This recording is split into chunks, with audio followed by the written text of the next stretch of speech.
ओढ़ के चुनरिया लाल मैया जी मेरे घर आना। ओढ़ के चुनरिया लाल मैया जी मेरे घर आना। मैया जी मेरे घर आना।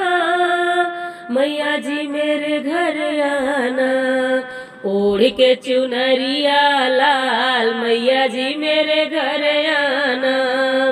ओढ़ के चुनरिया लाल मैया जी मेरे घर आना। आप भी आना संग शंकर जी को लाना। आप भी आना संग शंकर जी को लाना। लाना गौरा जी को साथ मैया जी मेरे घर आना।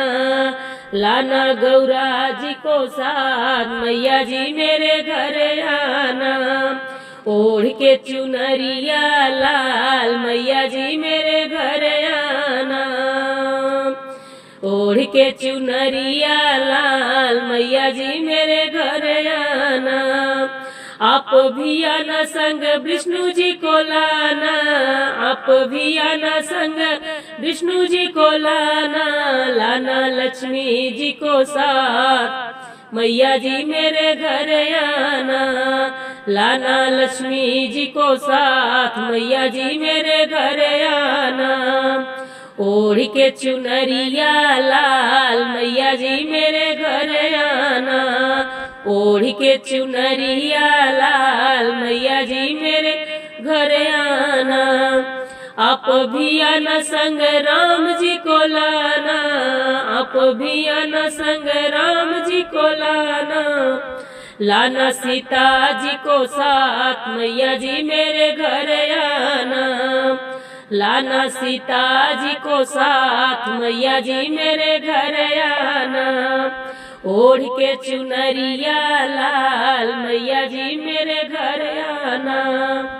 आप भी आना संग कृष्ण जी को लाना। आप भी आना संग कृष्ण जी को लाना।